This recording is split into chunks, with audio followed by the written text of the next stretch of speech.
Hello everybody.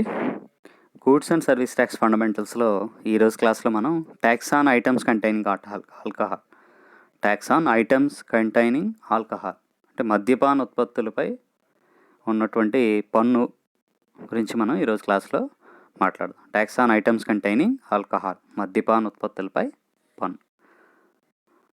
So, alcohol beverages would be kept out of the purview of the GST. Sales tax by VAT could be continued to be levied on alcohol beverages as per the existing practice. In case it has been made vatable by some states, there is no objection to that. Excise duty which is presently levied by the state may not also be affected.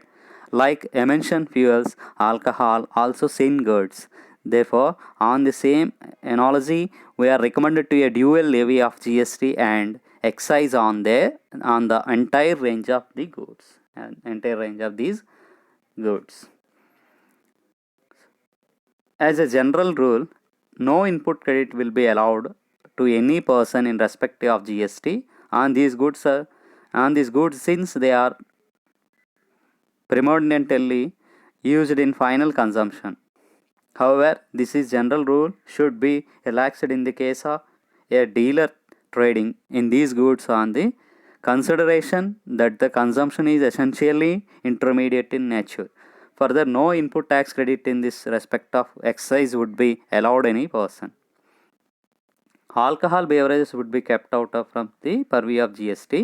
Sales tax VAT could be continued to be levied on alcoholic beverages as per the existing practice.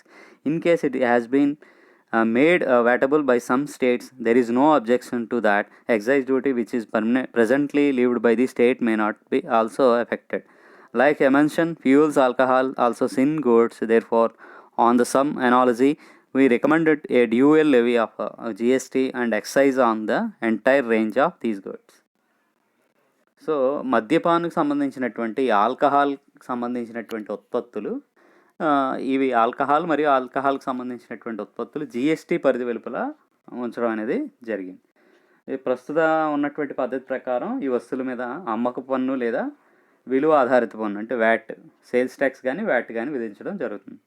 కొన్ని రాష్ట్రాల్లో మద్యపాన ఉత్పత్తులు అనేవి పూర్తిగా కట్టడి చేయడం అనేది. దీనివల్ల ప్రస్తుతం రాష్ట్రంలో విధించబడుతున్నటువంటి ఎక్సైజ్ సుంకంలో ఏర్పడేటువంటి నష్టం ఆర్థిక వ్యవస్థకి ఏమాత్రం ప్రభావితం చేయదు. వైమానిక ఇంధనం, తర్వాత మనం ఆల్కహాల్ సిన్ ప్రొడక్ట్స్ అన్నాం కదా. వైమానిక ఇంధనం, ఆల్కహాల్ సిన్ వస్తువులు అవడం వల్ల సాధికారిత కమిటీ వీటి మీద ద్వంద్వ పన్ను విధానాన్ని అవలంబించాలని సిఫార్సు చేసింది. అంతేకాకుండా ఈ వస్తువులపై జిఎస్టీలో ఏ విధమైనటువంటి ఇన్పుట్ ట్యాక్స్ క్రెడిట్, ఇన్పుట్ పన్ను క్రెడిట్ అనేది లభించదు.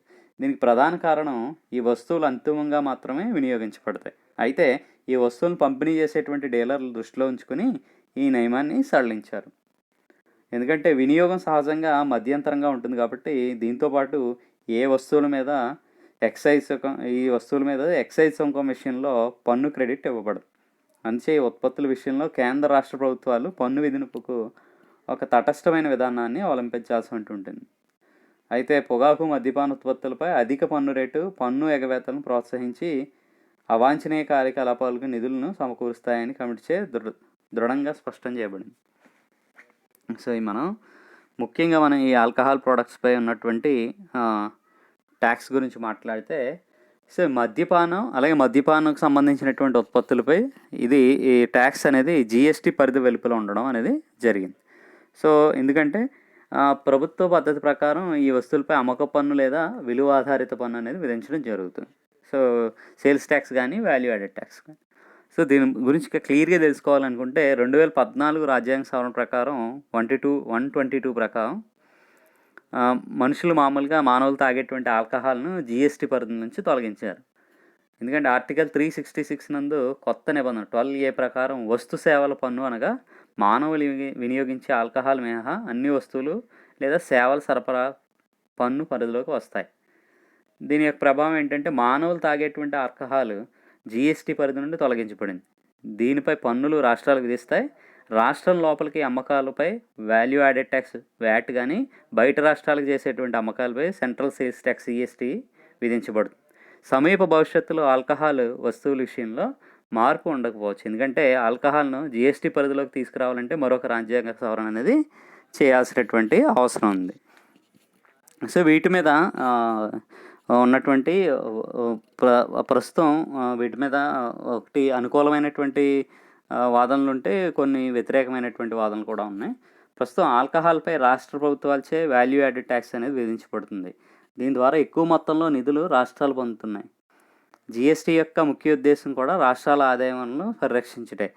ఆల్కహాల్ తయారీ, ఎక్సైజ్ డ్యూటీ, దిగుమతులపై కస్టమ్స్ డ్యూటీ కూడా కేంద్ర ప్రభుత్వం ఆదాయం పొందుతుంది. ఆల్కహాల్ ఆదాయంలో కేంద్రం, రాష్ట్ర ప్రభుత్వాల మధ్య ఉన్నటువంటి భేదాభిప్రాయాలు లేకుండా జీఎస్టీ అమల్లోకి రావడం సానుకూల పరిస్థితుల్ని కల్పించబడింది.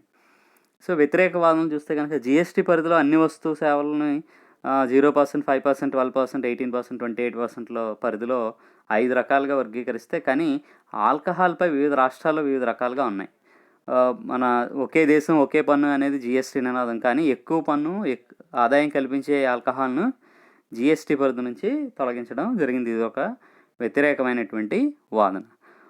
ఇప్పుడు మనం ఈ యొక్క ఆల్కహాల్ ప్రోడక్ట్స్ గురించి చూస్తే, both the central and the state governments May determine appropriate revenue neutral rate of excise in the case of these products. However, we would like to point out that excessively high rates tax on tobacco and alcohol may encourage evasion and become a source of financing undesirable activities.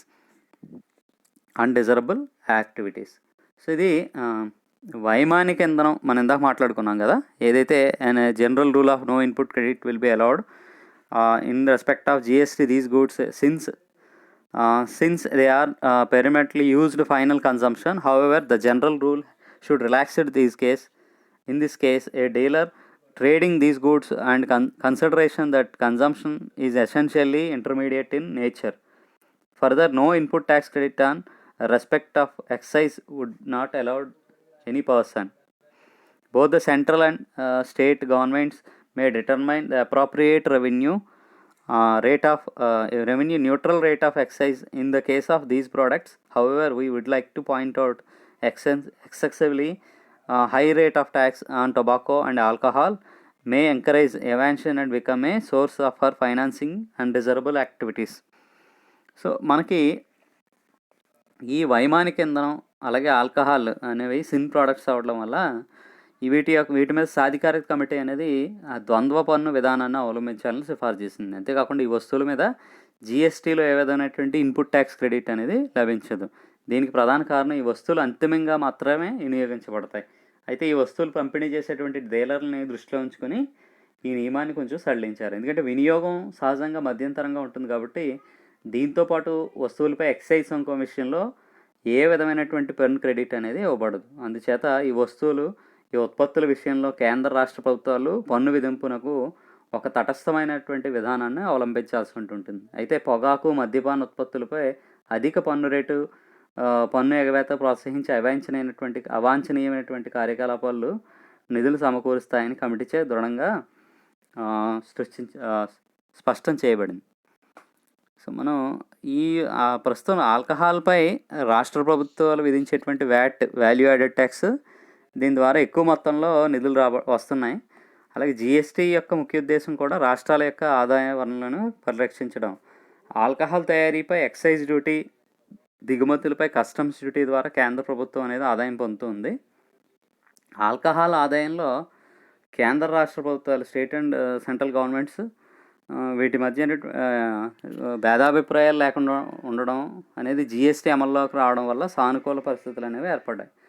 So ఇది ముఖ్యంగా మనం ఈ alcohol products గురించి మాట్లాడితే, అంటే GST introduce GST ఇండియాలో భారతదేశంలో అమలైన తర్వాత అన్ని వస్తు సేవలు కూడా జీఎస్టీ పరిధిలోకి తీసుకురావడం జరిగింది. కానీ ఈ కొన్ని ప్రోడక్ట్స్ ఏవైతే ఆల్కహాల్ కంటైన్ ప్రోడక్ట్స్ కానీ, పెట్రోలియం ప్రోడక్ట్స్ కానీ, కొన్ని ఇలాంటి ప్రోడక్ట్స్ని జీఎస్టీ పరిధిలోకి తీసుకురాలేదు. సో దేనికోసం అంటే వీటి ఏదైతే ఆల్కహాల్ ప్రోడక్ట్స్ మీద ఉన్నటువంటి ట్యాక్స్ పర్సంటేజ్ చాలా హైగా ఉంటుంది. ఈ ట్యాక్స్ పర్సంటేజ్ రాష్ట్రాలు విధించేటువంటి వాల్యూ యాడెడ్ ట్యాక్స్ చాలా ఎక్కువగా ఉండడం వల్ల ఈ ఒక్కసారి ఇవి జీఎస్టీ పరిధిలోకి తీసుకొస్తే జీఎస్టీ పరిధిలో ఉన్నటువంటి స్లాబ్ రేట్స్ ఏవైతే ఉన్నాయో 0%, 5%, 12%, 18% అండ్ 28%. ఈ స్లాబ్స్లో పరిధిలోకి మాత్రమే ఆల్కహాల్ గూడ్స్ని, ఆల్కహాల్ కంటైన్ గూడ్స్ని యాడ్ చేయాల్సినటువంటి అవసరం ఉంటుంది. సో అలాంటప్పుడు రాష్ట్రాలు పెద్ద మొత్తంలో ఆదాయం కోల్పోయేటువంటి అవకాశం ఉంటుంది. సో దానివల్ల ఒకేసారి రాష్ట్ర ప్రభుత్వం కానీ కేంద్ర ప్రభుత్వం కానీ ఆదాయాన్ని కోల్పోవడానికి ఇష్టపడక ఈ రాజ్యాంగ సవరణ అనేది చేయడం జరిగింది. 2014 రాజ్యాంగ సవరణ ప్రకారం రాజ్యాంగ సవరణ 122 ప్రకారం మనుషులు తాగేటువంటి ఆల్కహాల్ని జీఎస్టీ పరిధి నుండి తొలగించడం జరిగింది. ఆర్టికల్ 366 కొత్త నిబంధన 12A ప్రకారం వస్తు సేవల పన్ను అనగా మానవులు వినియోగించేటువంటి ఆల్కహాల్ మినహా మిగిలినటువంటి వస్తువులు లేదా సేవల సరఫరాపై పన్ను అనేది జీఎస్టీ పరిధిలోకి వస్తాయి. ఈ యొక్క మానవులు తాగేటువంటి ఆల్కహాల్ జీఎస్టీ పరిధి నుండి తొలగించబడడం జరిగింది. దీనిపై పన్నును రాష్ట్రాలు విధిస్తాయి. అలాగే రాష్ట్రం లోపలి అమ్మకాలపై వాల్యూ యాడెడ్ ట్యాక్స్, అలాగే బయట రాష్ట్రాలకు అమ్మకం చేస్తే కనుక సెంట్రల్ సేల్స్ ట్యాక్స్ అనేది విధించడం జరుగుతుంది. ఈ సమీప భవిష్యత్తులో కూడా ఆల్కహాల్ వస్తువుల విషయంలో మార్పు ఉండకపోవచ్చు. ఎందువల్లంటే ఆల్కహాల్ జీఎస్టీ పరిధిలోకి తీసుకురావాలంటే మళ్ళీ దీనికి ఇంకొక రాజ్యాంగ సవరణ అనేది చేయాల్సినటువంటి అవసరం ఉంటుంది. ఈ విధంగా ఏదైతే మద్యపానం సంబంధించినటువంటి ఉత్పత్తులు జీఎస్టీ పరిధికి లోపల కాకుండా బయట ఉంచడం జరిగింది. ఈ ప్రస్తుతం ఉన్నటువంటి ట్యాక్స్ విధానం వీటి మీద వస్తువులు ఏదైతే స్టేట్ విధించేటువంటి అమ్మకపు పన్ను సేల్స్ ట్యాక్స్ లేదా value added tax, sales tax లేదా అమ్మకపు పన్ను లేదా విలువ ఆధారిత పన్ను వాల్యూ యాడెడ్ ట్యాక్స్ అనేది విధించడం, ఈ ఆల్కహాల్పై విధించడం అనేది జరుగుతుంది. కొన్ని రాష్ట్రాల్లో అయితే మద్యపానం ఉత్పత్తుల మీద అనేది మొత్తానికి నిషేధం కట్టడి చేయడం అనేది జరిగింది. అలాగే ప్రస్తుతం రాష్ట్రంలో విధిస్తున్నటువంటి ఎక్సైజ్ సుంకంలో ఏర్పడే నష్టం ఆర్థిక వ్యవస్థను ఏమాత్రం ప్రభావితం చేయదు. కానీ ఈ వైమానిక ఇంధనం, ఆల్కహాల్ ఇవన్నీ కూడా సిన్ ప్రోడక్ట్స్ అంటే సిన్ వస్తువులు అవడం వల్ల సాధికారిక కమిటీ వీటి మీద డ్యూయల్ ట్యాక్స్ విధానం, ద్వంద్వ పన్ను విధానాన్ని అవలంబించాలనేటువంటి సిఫార్సు చేసింది. అంతేకాకుండా ఈ వస్తువుల మీద జీఎస్టీలో ఏ విధమైనటువంటి ఇన్పుట్ ట్యాక్స్ క్రెడిట్ లభించదు. దీనికి ప్రధాన కారణం ఈ వస్తువులు అంతిమంగా మాత్రమే కన్జంప్షన్ వినియోగించబడతాయి. అయితే ఈ వస్తువులను పంపిణీ చేసేటువంటి డీలర్స్ని దృష్టిలో ఉంచుకొని ఈ నియమాన్ని కొద్దిగా సడలించడం జరిగింది. ఎందుకంటే వినియోగం అనేది సహజంగా మధ్యంతరంగా ఉంటుంది కాబట్టి దీంతోపాటు ఈ వస్తువులపై ఎక్సైజ్ సుంకం విషయంలో ఏ విధమైనటువంటి పన్ను క్రెడిట్ ఇవ్వరు. ఈ ఉత్పత్తుల విషయంలో కేంద్ర రాష్ట్ర ప్రభుత్వాలు పన్ను విధించడానికి ఒక తటస్థమైనటువంటి విధానాన్ని అవలంబించవలసి ఉంటుంది. పొగాకు, మద్యపాన ఉత్పత్తుల మీద అధిక పన్ను రేట్ అనేది కొన్ని అవాంఛనీయ కార్యకలాపాలను నిధులను సమకూరుస్తాయని కమిటీ దృఢంగా స్పష్టం చేయడం జరిగింది. సో ఈ ఆల్కహాల్ బేస్డ్ ప్రోడక్ట్స్ ఏవైతే ఆల్కహాల్ కంటైనింగ్ ప్రోడక్ట్స్ ఉన్నాయో వీటి మీద goods and service tax, goods and GST పరిధిలో లేనప్పటికీ ప్రస్తుతం ఈ అలాగే ఆల్కహాల్ కంటైనింగ్ ప్రోడక్ట్స్ మీద sales tax, value added tax, అదే ఇంటర్స్టేట్ అయితే మనకి సెంట్రల్ సేల్స్ ట్యాక్స్ అనేది విధించడం జరుగుతుంది. సో ఈ సెంట్రల్ సేల్స్ ట్యాక్స్ అంటే వేరే రాష్ట్రాలకి సరఫరా చేస్తే సెంట్రల్ సేల్స్ ట్యాక్స్ అనేది అప్లికబుల్ అవుతుంది. సో ఇప్పటికీ అంటే మనం యాక్చువల్గా జీఎస్టీ పరిధిలోకి ఆల్కహాల్ని తీసుకొచ్చినట్లయితే సో మనకు అందుబాటులో ఉన్నటువంటి ఏవైతే పన్ను రేట్లు 5%, 12%, 18%, 28% పరిధిలోకి రావాల్సిన అవసరం ఉంటుంది. సో హయ్యెస్ట్ ట్యాక్స్ రేట్ మనకు అందుబాటులో ఉంది 28%. సో ఈ 28%లోనైనా ఈ ఆల్కహాల్ బేస్డ్ ఆల్కహాల్ కంటైనెడ్ ప్రోడక్ట్స్ని యాడ్ చేయాల్సినటువంటి పరిస్థితి. కానీ ఆల్కహాల్ ప్రోడక్ట్స్ని ముందుగానే ఒక రాజ్యాంగ సవరణ ద్వారా రాజ్యాంగ సవరణ ద్వారా ఆల్కహాల్ ప్రోడక్ట్స్ని జీఎస్టీ పరిధి వెలుపల ఉంచడం వల్ల మళ్ళీ ఆల్కహాల్ ప్రోడక్ట్స్ని జీఎస్టీ పరిధిలోకి తీసుకొస్తే ఈ 28% హయ్యెస్ట్ రేట్లోకి తీసుకొచ్చినా కానీ రాష్ట్రానికి సంబంధించినటువంటి ఆదాయం గణనీయంగా తగ్గిపోతుంది. దాంతోపాటు మళ్ళీ రాజ్యాంగ సవరణ చేయాల్సినటువంటి అవసరం ఉంటుంది. మళ్ళీ ఇంకొక రాజ్యాంగ సవరణ చేస్తే కానీ ఈ జీఎస్టీని ఈ ఆల్కహాల్ ప్రోడక్ట్స్ని జీఎస్టీ పరిధిలోకి తీసుకురావడానికి వీలుపడదు.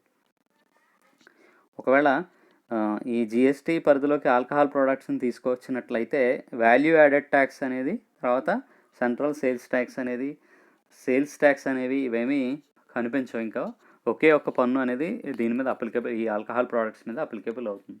సో అది గూడ్స్ అండ్ సర్వీస్ ట్యాక్స్. ఈ గూడ్స్ అండ్ సర్వీస్ ట్యాక్స్ ఇప్పటికే ఉన్నటువంటి ప్రోడక్ట్స్తో పాటు ఆల్కహాల్ కంటైనింగ్ ప్రోడక్ట్స్ని, తర్వాత పెట్రోలియం ప్రోడక్ట్స్ని తీసుకురావాలని చెప్పి చాలా భిన్నమైనటువంటి వాదనలు వినిపించడం జరుగుతున్నాయి. సో ప్రస్తుతం ఆల్కహాల్పై మనకి స్టేట్ గవర్నమెంట్ విధించేటువంటి వాల్యూ యాడెడ్ ట్యాక్స్, అలాగే సేల్స్ ట్యాక్స్ కానీ, ఒకవేళ అది ఇంటర్స్టేట్ వేరే రాష్ట్రాలకి అమ్మకాలు జరిగితే కనుక సెంట్రల్ సేల్స్ ట్యాక్స్ సిఎస్టీ కానీ, సో ఇవన్నీ కూడా కొంచెం ఎక్కువ మొత్తంలో ఈ ఆల్కహాల్ ప్రోడక్ట్స్ మీద విధించడం జరుగుతుంది. అలాగే ఆల్కహాల్ తయారీ, మ్యానుఫ్యాక్చరింగ్ కూడా మన రాష్ట్రాల్లో జరిగినప్పుడు ఎక్సైజ్ డ్యూటీ, తర్వాత ఎక్కడి నుంచైనా మనం దిగుమతి చేసుకున్నప్పుడు దాని మీద కస్టమ్స్ డ్యూటీ కూడా ఈ కేంద్ర ప్రభుత్వం ఈ రెండింటి మీద ఆదాయం అనేది పొందుతుంది. అంటే ఫస్ట్ ఆల్కహాల్ మ్యానుఫ్యాక్చరింగ్ చేస్తే మనం సెంట్రల్ ఎక్సైజ్ డ్యూటీ అనేది పే చేయాలి. దాంతోపాటు ఎక్కడి నుంచైనా మనం దాన్ని ఇంపోర్ట్ చేసుకుంటే కనుక, దిగుమతి చేసుకుంటే కనుక మళ్ళీ దాని మీద కస్టమ్స్ డ్యూటీ కూడా పే చేయాలి. ఈ రెండు కస్టమ్స్ డ్యూటీ అలాగే సెంట్రల్ ఎక్సైజ్ డ్యూటీ ద్వారా ఆదాయం అనేది సెంట్రల్ గవర్నమెంట్కి ఆదాయం పొందుతుంది. ఒకవేళ దీన్ని జిఎస్టీ పరిధిలోకి తీసుకొచ్చినప్పుడు ఇప్పుడున్నటువంటి హై రేట్ ఏదైతే ట్యాక్స్ రేట్ ఉందో ఈ ఎక్సైజ్ డ్యూటీ అలాగే కస్టమ్స్ డ్యూటీ పేరుని తీసుకున్నటువంటి హై ట్యాక్స్ రేట్ని జిఎస్టీలో తీసుకోవడానికి అవకాశం లేదు. ఎందుకంటే మన దగ్గర ఉన్నటువంటి జిఎస్టీ స్లాబ్స్లో 28% హైయెస్ట్ స్లాబ్. సో 5%లో కానీ, 12%లో కానీ, 18%లో కానీ, 28%లో కానీ ఈ ఆల్కహాల్ కంటైన్ ప్రోడక్ట్స్ని యాడ్ చేయాల్సినటువంటి అవసరం ఉంటుంది జిఎస్టీ పరిధిలోకి వస్తే.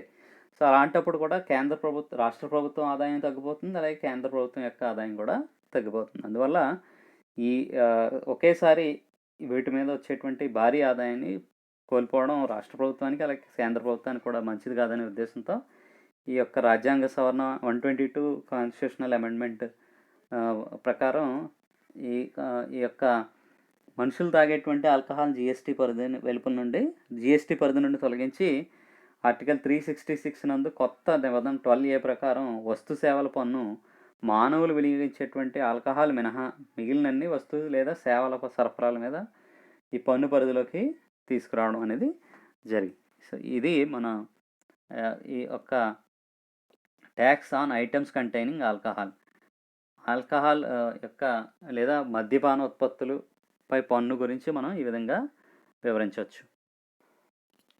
సో జిఎస్టీ పరిధి వెలుపల ఉండేటువంటి ప్రోడక్ట్స్ ఏవైతే జిఎస్టీ పరిధి వెలుపల ఉండేటువంటి ప్రోడక్ట్స్కి మనం మెయిన్ ఎగ్జాంపుల్గా ఆల్కహాల్ కంటైనింగ్ ప్రోడక్ట్స్ అని చెప్పుకోవచ్చు. సో ఈ ఆల్కహాల్ కంటైనింగ్ ప్రోడక్ట్స్కి ఎందుకు జిఎస్టీ పరిధి వెలుపల ఉంచారు అనడానికి కూడా మనం ఈరోజు క్లాస్లో చెప్పుకోవడం జరిగింది. క్లియర్గా మనం 1 or 2 పాయింట్స్లో చెప్పాలంటే జిఎస్టీ పరిధిలో ఉన్నటువంటి స్లాబ్ రేట్స్ 5%, 12%, 18% అండ్ 28%. కానీ ఈ ఆల్కహాల్ మీద ఇప్పుడు స్టేట్ గవర్నమెంట్ అలాగే సెంట్రల్ గవర్నమెంట్ విధించేటువంటి పన్నుల శాతం చాలా ఎక్కువగా ఉండదు. ఎందుకంటే ఇవన్నీ సిన్ ప్రోడక్ట్స్ అవడం వల్ల వీటి మీద పన్ను అనేది ఎక్కువగా వసూలు చేయడం జరుగుతుంది మొదటి నుంచి. ఒకేసారి దీన్ని జిఎస్టీ లోపలికి తీసుకొచ్చినట్లయితే రాష్ట్ర ప్రభుత్వం అలాగే కేంద్ర ప్రభుత్వం వాల్యూ యాడెడ్ ట్యాక్స్ అలాగే సేల్స్ ట్యాక్స్ని కోల్పోయే అవకాశం ఉంటుంది. ఈ రెండింటిని ద్వారా ఎక్కువ పన్ను వసూలు చేసేటువంటి అవకాశం కోల్పోతుంది. దీనివల్ల భారీగా రెవెన్యూ అనేది తగ్గిపోతుంది.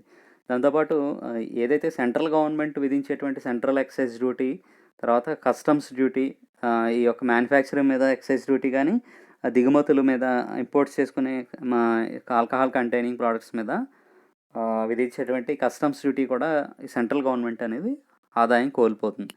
సో జిఎస్టీ పరిధిలోకి తీసుకొస్తే ఒకవేళ హైయెస్ట్ రేట్ ఏదో 28%లో ఈ ఆల్కహాల్ కంటైనింగ్ ప్రోడక్ట్స్ని పెట్టినా కానీ చాలా వరకు ఆదాయాన్ని సెంట్రల్ గవర్నమెంట్ అలాగే స్టేట్ గవర్నమెంట్ కోల్పోతుంది. అందువల్ల ఈ ఆల్కహాల్ ప్రోడక్ట్స్ని ఒక కాన్స్టిట్యూషనల్ అమెండ్మెంట్ ద్వారా జిఎస్టీ పరిధి వెలుపలికి తీసుకురావడం జరిగింది. ఒకవేళ మళ్ళీ వీటిని జిఎస్టీ పరిధిలోకి తీసుకురావాలని అనుకుంటే కనుక వీటి మీద మళ్ళీ దీనికి కావాల్సినటువంటి రాజ్యాంగ సవరణ చేయాల్సినటువంటి అవసరం ఉంటుంది. సో అలాగే రాష్ట్ర ప్రభుత్వం, కేంద్ర ప్రభుత్వం కూడా వీటి మీద వచ్చేటువంటి భారీ ఆదాయాన్ని కోల్పోవాల్సినటువంటి పరిస్థితి. So this is the tax on items containing alcohol. మద్యపానం అలాగే మద్యపాన ఉత్పత్తులపై విధించేటువంటి పన్ను విధానం ఈ విధంగా మన భారతదేశంలో ఉంటుంది. సో ఈ క్లాస్ మీకు అర్థమైందని అనుకుంటున్నాను. సో తర్వాత క్లాస్లో మనం వేరే టాపిక్తో కలుద్దాం. Thank you so much.